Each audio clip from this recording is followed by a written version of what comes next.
The rules of the Scavengers game are simple. Food is good. Food that doesn't run, even better. Find a novel approach. He's just laying on it, showing the wolf who's boss. Then, a favorite dish. Grizzlies sniff out the mammary gland. Red foxes go for lips.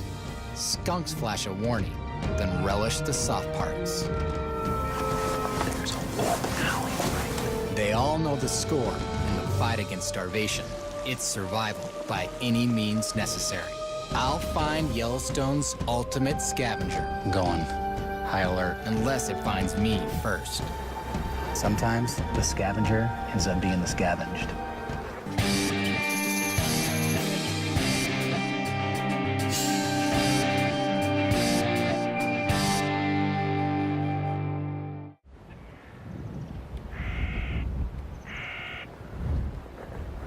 Like a lot of the animals in the area, I like to return to carcasses I've found over the years. And this one, I've had a lot of action on. Got a great situation here. The wolves killed a bison yesterday. And right now, I've got front row seats with 2 big gray wolves on it. Now I know there's grizzlies around, so I'm gonna sit back and see what happens. When the largest prize in Yellowstone goes down, word travels fast. In a flash, a golden eagle arrives. Then, one of the largest scavengers on Earth. The lineup continues to grow. Well, now there's 2 grizzlies at the carcass, and they're kind of trying to push each other off. And while they're fighting, there's a lone wolf coming in and picking up the scraps. But this isn't a fair fight. And the big grizzly, he's not even eating. He's just laying on it, showing the wolves who's boss. Size appears to win the day. But in the world of scavengers, everything isn't as it seems. And the grizzly doesn't always come out on top.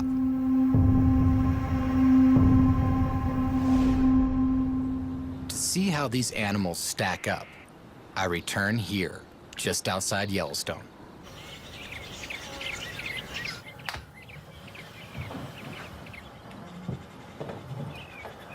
Do they think the bears are still sleeping?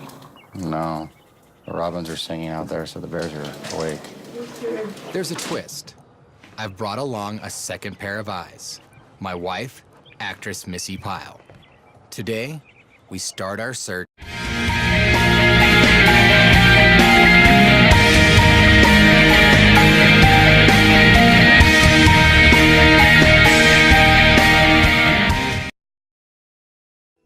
National Geographic Channel presents A Planet in Motion. Grizzly style. We will scavenge on the same food grizzlies eat. That means no breakfast. So I didn't even get my boots tied. And just outside the cabin here, a big male grizzly has come off the hill. And there's only one bear that I know around here that looks like that bear. That's a bear I call Walrus.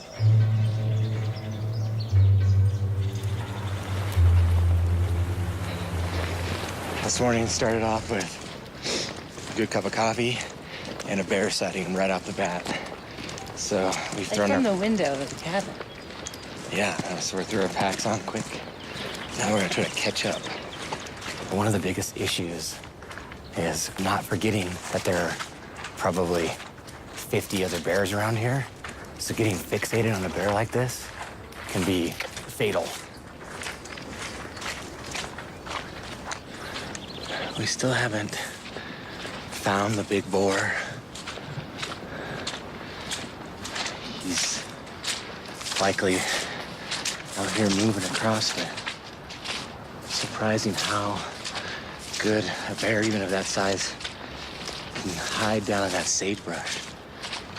So we're gonna climb up here, get a little elevation, and just look around, glass, and hopefully spot him.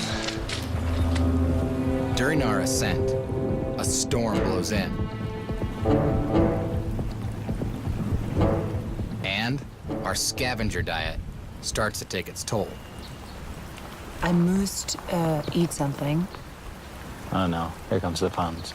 I must eat something. Oh dear, I don't know if I can handle this anymore. What do you think we should do? I think we should see if there's like a bear bed and breakfast in there.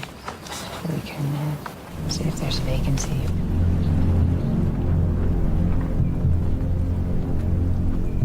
Now it's our turn to experience the same forces which drive all scavengers: hunger and fatigue. There's a bear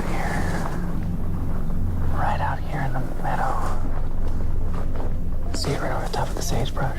There's 2 bears. 3. Oh wait, there's a sow and 3 yearlings. So there's 4 bears.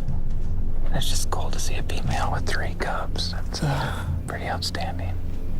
She's done some good work. She's pretty incredible. A well-fed female grizzly births more cubs. And in Yellowstone, scavenging is where the energy is. Learning this lesson can make all the difference. Teach a cub to hunt, and he'll eat for a day. Teach a cub to scavenge, and he'll eat for the rest of his life. Yeah, when they find a good little spot, they'll dig frantically. Usually it's like a little rodent trail, and they follow the trail to the end and then eat the rodent. Yeah. The secret weapon is their nose, a sense of smell that is 2,000 times sharper than a human's. But other scavengers already have a hint of what's going on. And the person that cued me off to these guys actually was that raven. Did you see the raven flying around? It's typical for a raven and other scavengers to just kind of hang out by bears like this. They leave little scraps here and there, and the ravens will come down and scavenge. What he's doing right now, he's calling to the other ravens, letting them know there's a bear. And all the other ravens will start coming around and they'll follow that bear. It's a really cool relationship. Then, another familiar face shows up. Exceptional hearing and little fear give the coyote its own competitive advantage. Like clockwork, the bears bring the ravens. The ravens alert the coyote. He's looking for the same thing those grizzly bears are looking for. Yeah. Come along, he's just listening for him to scurry underneath the snow. He looks like he's got something locked. Oh, there he went. So, see, now the coyote's gonna go over and look and see where those grizzlies are. They actually benefit being close to the grizzly bear. Coyotes, ravens, and other scavengers have learned to identify the grizzlies as a food source. For Yellowstone's boldest scavenger, look no further. Coyotes will track wolves back to their kill sites, despite the fact that wolves kill them anytime they get the chance. If we're going to eat, Missy and I have to embrace this attitude. After these bears leave, we should go over and look into their digs and see if there's anything we can eat. Can we do rock, paper, scissors to see who eats the bull? Why not?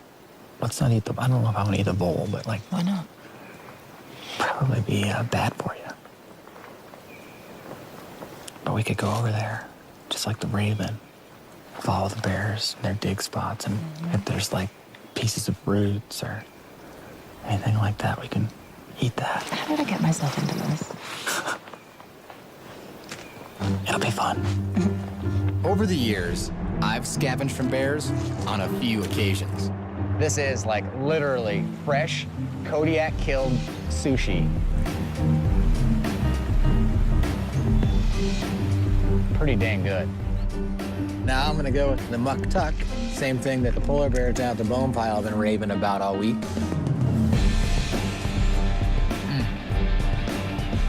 Bears have good taste.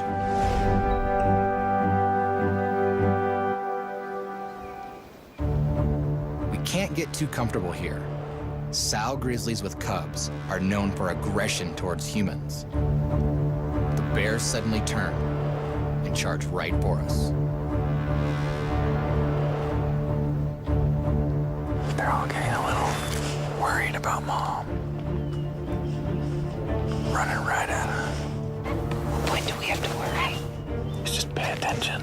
We can't put our guard down.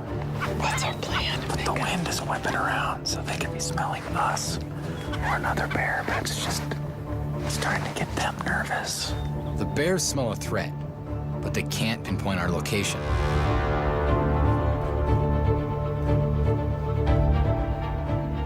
Finally, they decide to head out. I've seen Mom. She's walking away. That's good. It's a tough choice, fight or flight. But these bears follow Mama, right out of harm's way. Hot on their heels, Missy and I cautiously investigate the digs. After a hard day's work, our prize seems insignificant. But no good scavenger would pass this up. You want to try one of those little bulbs? I've had them before. You should try them. All right. They're chewy. They're chewy. They don't have much flavor either. Tastes like corn. Pretty good. Could you eat a rodent? Would you? No.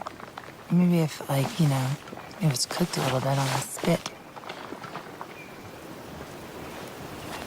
Something tells me Missy and I might not be cut out for this. Maybe that's why grizzly bears don't survive purely as scavengers either. But so far, I've only gotten the smallest taste of the scavenger's life. To lure in the ultimate scavenger, I need to raise the stakes and find a fresh kill.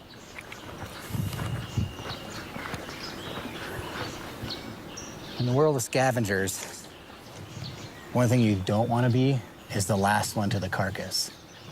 Usually whoever gets to the carcass first gets the most meat, then it goes downhill from there. A carcass like this one is often fully consumed within the first 48 hours. Now, whether you have the smell of a grizzly bear or the eyesight of a raven, we as humans fall short when it comes to the senses. So what I have to use today when I'm looking for carcasses is my brain.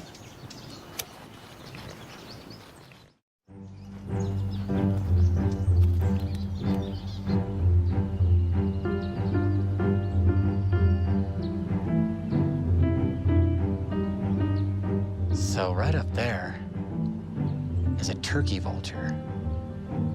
Now he's definitely circling around something, and that's a great sign. Now a turkey vulture is one of the only birds that can smell. And what they do is ride the thermals and look for dead things. Basically, smell dead things.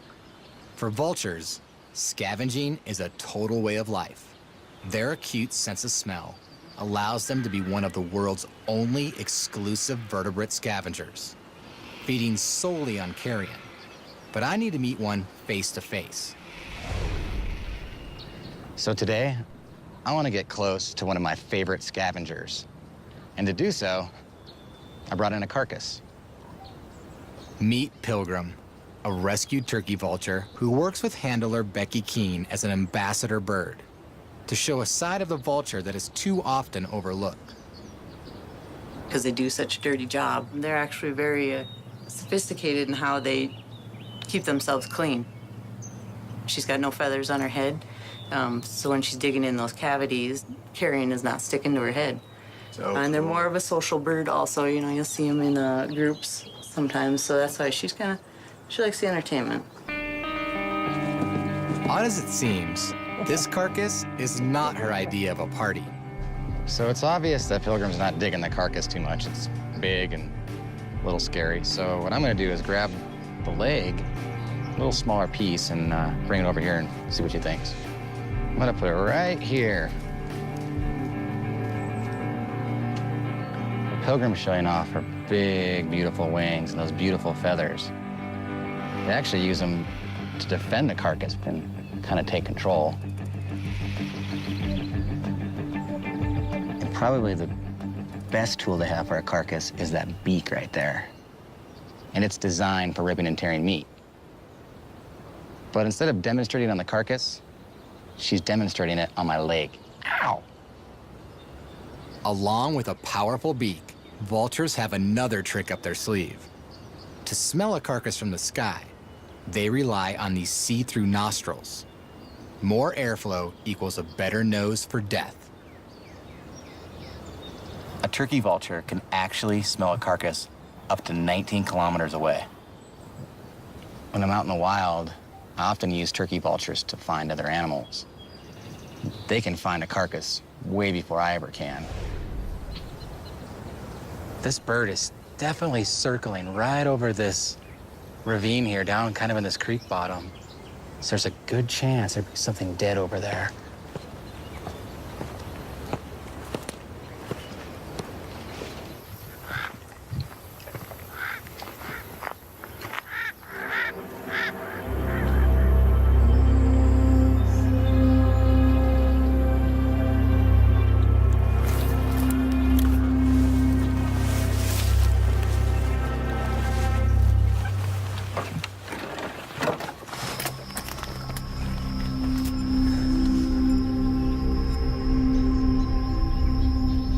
So, the breeze is coming down this stream bottom here, and I definitely can smell death.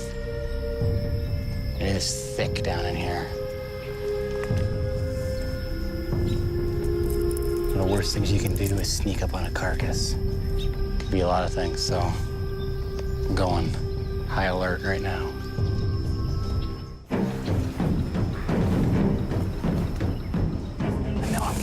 Now because I can hear flies buzzing around.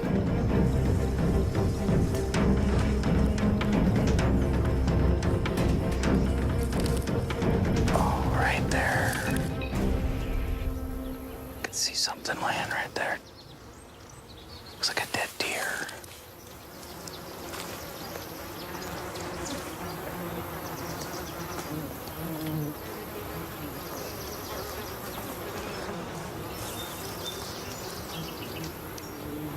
Well, it's a dead mule deer. Looks like it's been chewed on a little bit. And I'll tell you what, right now, if you had smell-o-vision, you would turn the TV off because it stinks. This is a great situation. This is just what I've been looking for.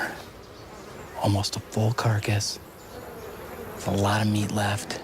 So I'm gonna take it up a notch. I'm gonna do a full-on scavenger stakeout. Tonight, I hope to see which scavenger takes the cake. First, I've got some work to do. Well, the next step is to build a shelter I can hide, sit back, and monitor my cameras. And the best shelter I can build is the same shelter a Native American of this area would build, and that's a wickiup. Now, I'm gonna have to go in scavenger mode myself. Go around, gather all the building material that lays right here in the forest. And I think this is a perfect spot.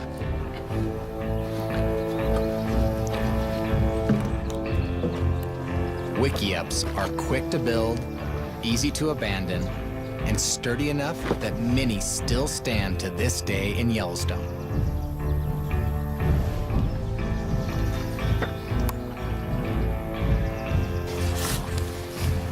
Man, this thing's looking awesome. Super camouflage, sealed up good. And I've got one last thing I gotta do before the stakeout tonight. Check this out. And that is gonna allow me to watch these infrared cameras under the cover of darkness. All I've gotta do is get this in the right position, run this cable out over to the carcass.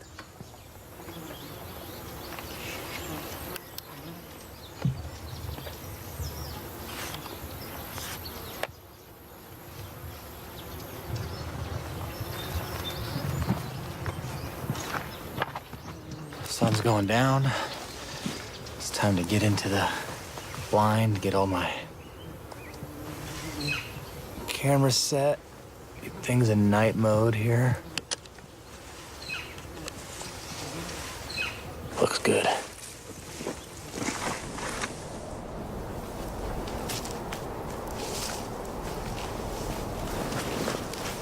I've got my full infrared setup ready. Now I'm just gonna sneak back to my wiki up, sit tight, and watch what happens tonight.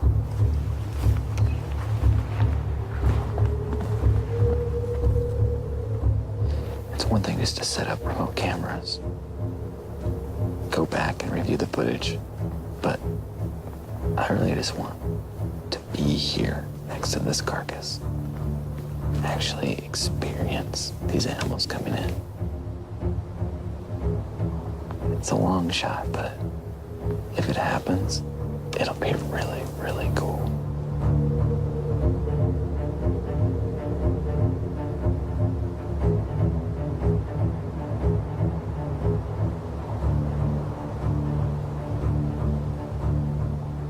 Nothing on the camera yet, though.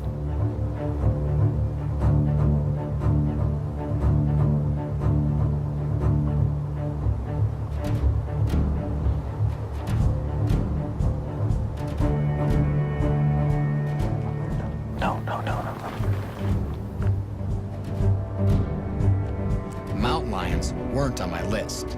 They rarely scavenge. Usually, they provide the kills. Last winter, I stalked these secretive ambush predators. How cool is that? Mountain lions kill animals up to 8 times their size. They'll consume up to 11 kilograms in a single sitting. But that still means a lot of leftovers. I saw numerous scavengers take advantage of mountain lion kills. And one that is almost never seen in the wild, the pine marten. In summer, the pine marten is a prodigious hunter of red squirrels. But come winter, squirrels are less active. The marten looks elsewhere and finds a bounty. Just up here is a pine marten. They live in these thick forests, so they're very, very difficult to see.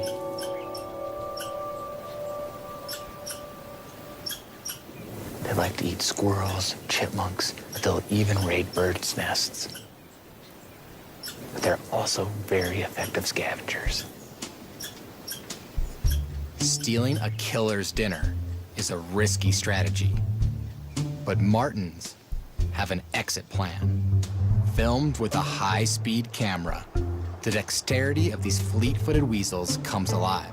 This is what keeps them from becoming a mountain lion's next meal. Man, they can just move through the trees like I've never seen. Beckett and his handler, Steve Crushel, give me a close-up view. They're double jointed. Their front feet and back feet are double jointed, Casey, so they can go up and down with no problem. This show was created for you and your family to watch together. Welcome to Nat Geo Wild. Oh, there he goes. It's a unique adaptation that martens have. They can go straight down a tree head first. Yeah, he's an amazing climber. Yeah, look at that. So they can climb as fast as a squirrel.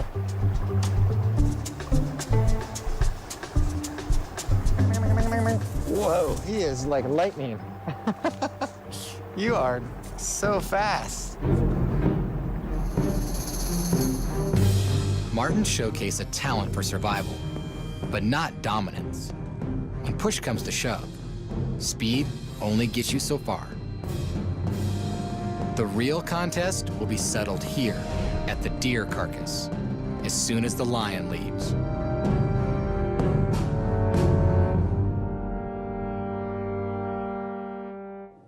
something like that happens, it feels pretty good.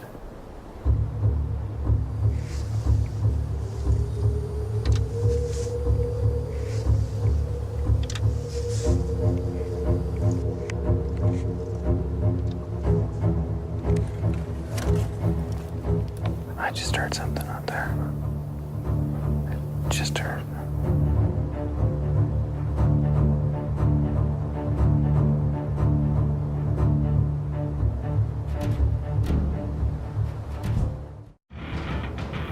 It's a young wolf. He's coming in. Let's see. He's acting hesitant. Here's an animal that does it all. As a pack, they kill.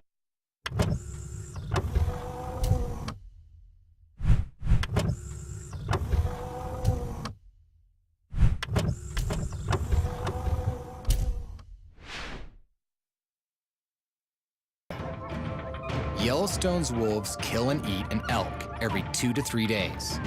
But on their own, they're elite scavengers. The wolf's stomach stores up to 10 kilograms, enough to survive for weeks without any fresh meat. In a pinch, they'll live off just hide and bone. He's acting hesitant. Something's up. This wolf wants no part of the carcass. Without the protection of the pack, he looks vulnerable, even shy. Then, he's gone. Just sitting here, preparing for days, and then have a wolf come in and bring him to go away.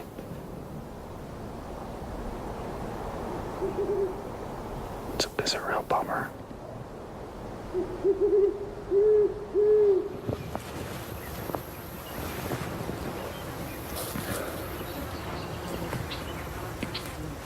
That was a long night without much action last night. Man, this thing has gone from smelling bad to smelling really disgusting.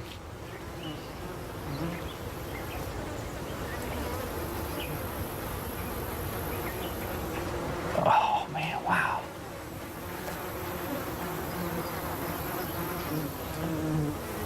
But if you look right back there, there's definitely some scavenging going on. The maggots have erupted, and they are starting to devour this thing.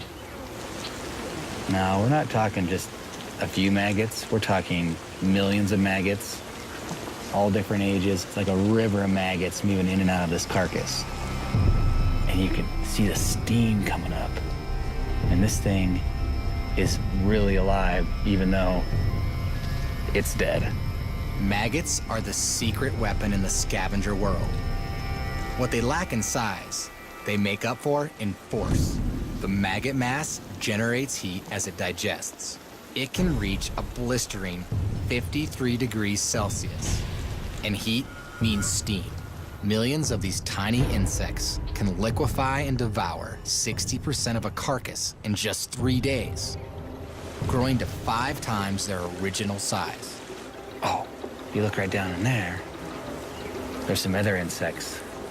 See this little orange and black beetle right there and right here? Those are carrion beetles.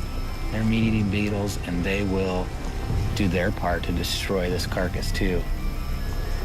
Carcasses in Yellowstone play host to a staggering amount of insect life. Over 400 species of beetles alone. Believe it or not, there's plenty of animals that would come over here and eat this. Insects may win as an army, but they quickly become prey for another group of scavengers, the avifauna.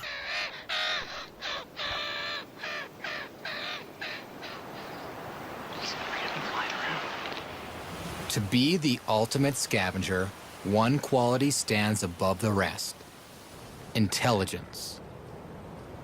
And the ravens got it. But to see it in action, I need a bird's eye view. Way up that tree is a nest. Now, I think it's active, but there's only one way to find out. You might wonder why I have a bow and arrow. Well, this arrow's been equipped with a long, lightweight string. Just shoot this arrow up over a limb, grab the string, tie a climbing rope to it, and climb up to the nest. Now, once I'm at the nest, I'm gonna fix a little remote camera so I can see what these little raven chicks are up to. Now for the hard part.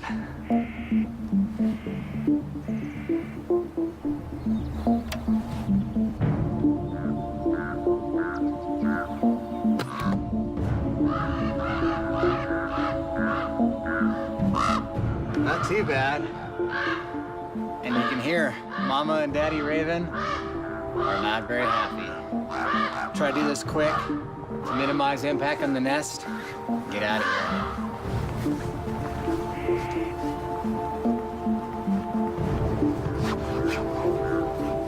All right, clip in and up I go.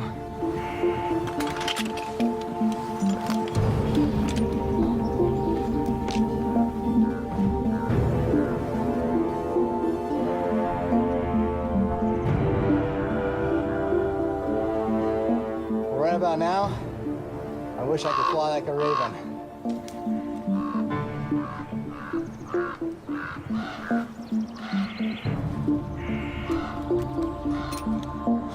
When I get close to the nest here, it actually smells like a carcass. There's a reason for the smell.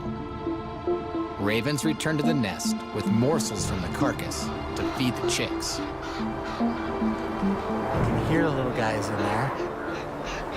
But now I'm past my anchor, so got a little climbing difficulty to add to it, so here we go.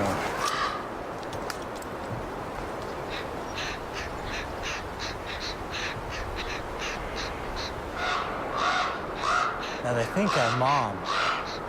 They're laying down tight, keeping warm, opening their mouths to be fed.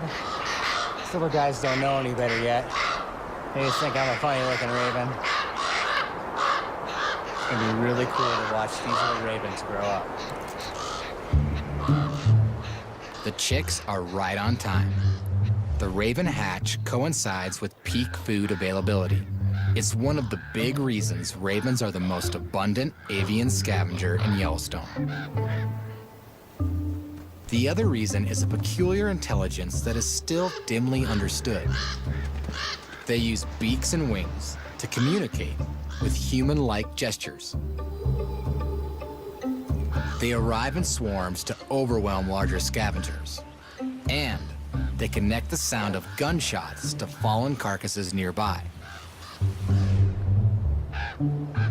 New research suggests their intellect matches that of chimps and gorillas.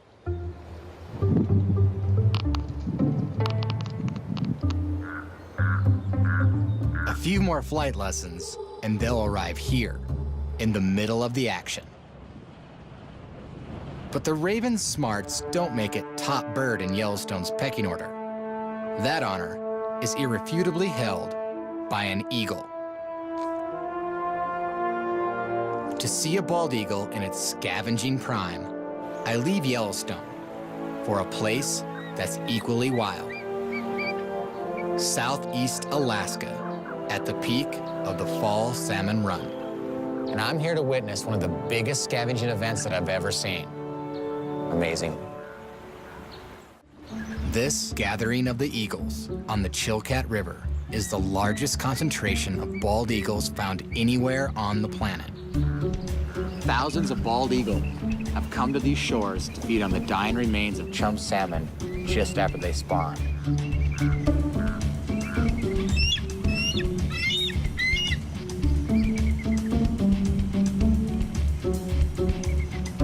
While most people think of the bald eagle as a mighty hunter, these birds have come here to scavenge on the leftovers. Salmon are a rich food source. More importantly, they die immediately after they spawn. For bald eagles, a trip of up to 1,600 kilometers is more than worth it. There might look like plenty to go around, but when it comes to food, it's every bird for itself. While these eagles don't have much competition from other scavengers like they do in other places, they sure compete amongst themselves. White heads and tails alert other eagles to a food source. but they also reflect status and rank. It's really apparent that these eagles have a pecking order, with the dominant eagles eating most of the carcasses. It's a simple message. This fish? I don't think so. Out here, nothing's wasted. Even the eyeballs.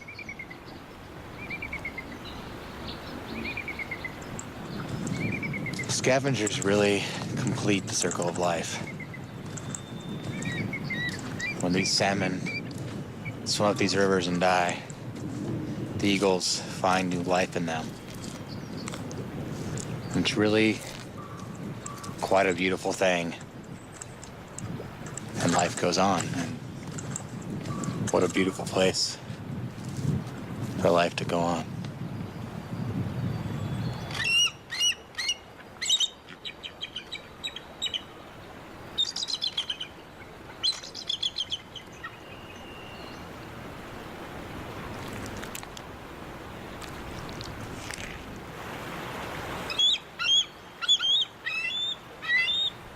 But a scavenger's work is never done.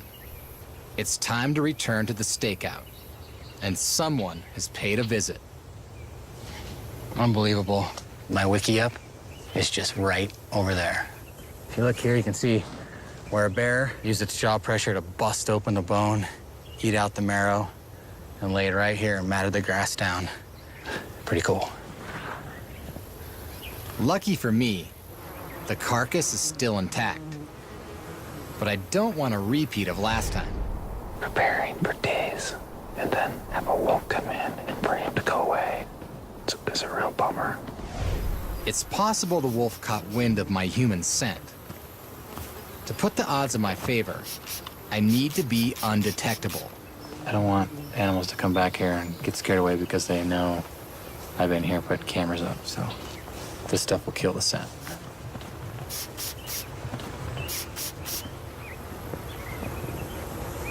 The wait is on. Again. Had a couple animals come really close to come into the carcass, but didn't happen. I can't afford to have another long night here.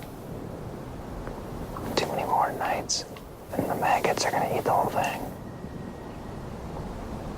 Then, I'd recognize those stripes anywhere. Now this is a scavenger with a unique formula for success. The pungent cocktail of skunk spray. Last spring, these little stink bombs invaded my backyard and set up shop on the remnants of a deer carcass.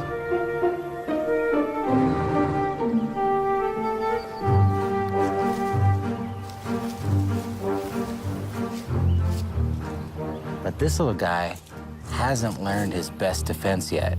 So right now, he's charging me just like a grizzly bear. You're pretty tough, aren't you? But soon, there's no way I would ever get this close. Newborn skunks spray at just 1 week old, but they can't aim until they hit 4 weeks old. This guy is right on the verge.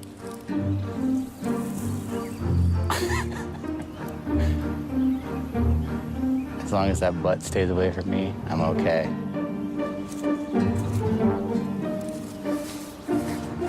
Moving a skunk baby to a carcass. Not the smartest thing I've ever done.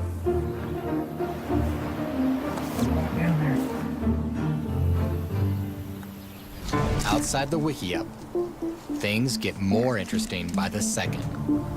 Definitely the family of skunks, but they have a friend along. Oh. And they're not getting along, so I don't think they're friends. A little more tooth and claw, and this stink bomb might explode. The raccoon may be outnumbered, but size, razor-sharp claws, and lightning-quick reflexes allow him to hold his own, at least for the moment. I'll tell you, skunks are brave. They're like little grizzly bears. They just charge right in there.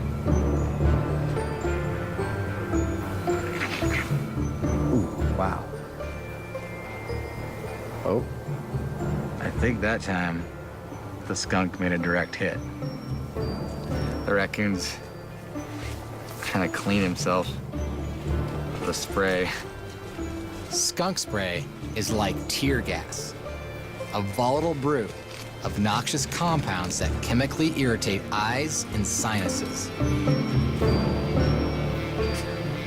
I'm sure things don't taste very good when you have odor de la skunk right on your face.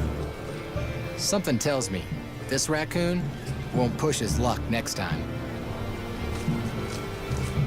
So in the battle of this carcass, the skunks win.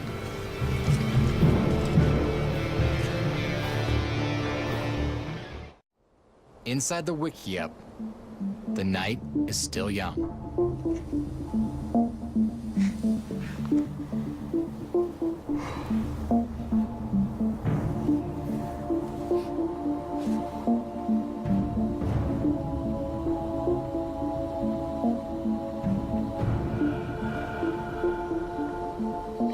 The wolf is back. I've got a wolf right over there on the carcass.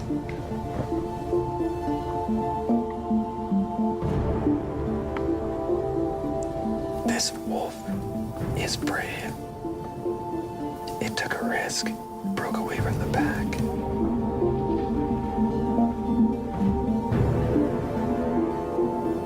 But his bravery has awarded him with a lot to eat. It's amazing.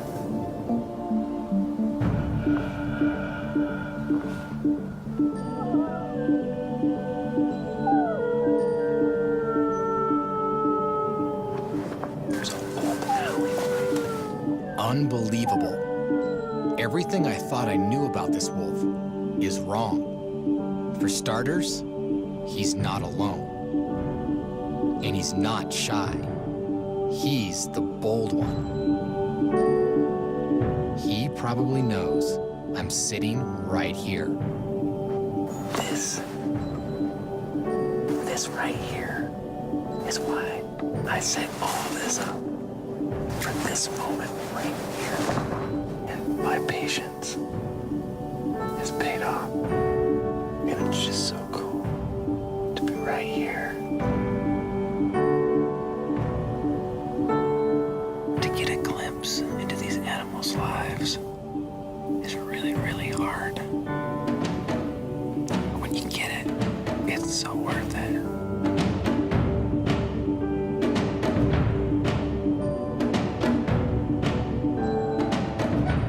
Now I understand why a wolf may truly be the ultimate scavenger. Beyond physical prowess and pack collaboration, they have an X factor, the power to surprise. A healthy adult bison was once considered unkillable by any predator in Yellowstone. But wolves taught this bison its lesson the hard way. Years have passed, and bacteria and insects continue to scavenge. But one time I returned to this carcass and I had a very powerful moment. Check, 1, 2. Right about the time we get the camera set up, the bison begin to take notice.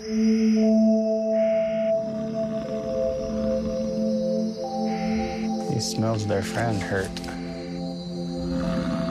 With the camera rolling, we back off. I come to protect your friend.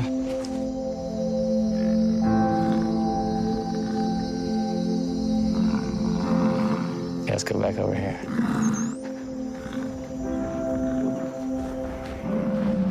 That bull is a giant.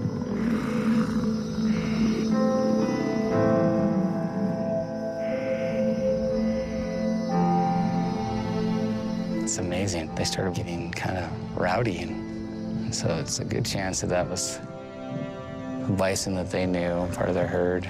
We just backed out of there. We don't want to get in the way of a herd of bison that's upset.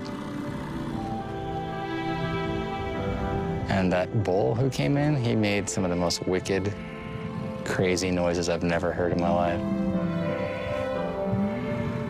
So we'll let them pay their respects, and we'll hang out back here and respect them. And hopefully they don't knock the camera over. Spectacular. Something I've never seen before. This mystifying funeral rite has never before been documented on film.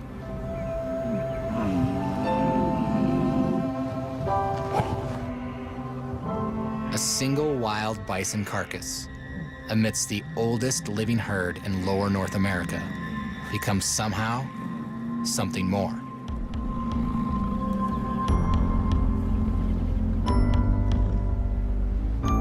They came over here, and it was like they were paying their respects to their fallen friend here, completely out of the blue.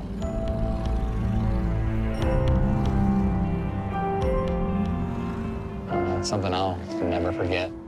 After all I've seen, I'm beginning to think the ultimate scavenger can't be measured by size, speed, strength, or skill.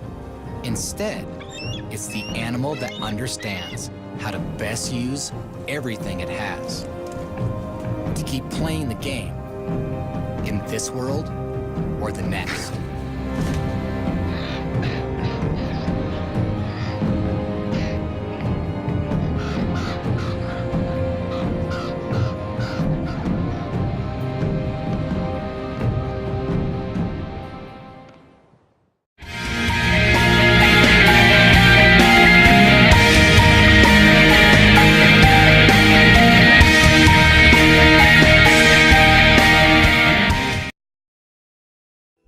National Geographic Channel presents A Planet in Motion.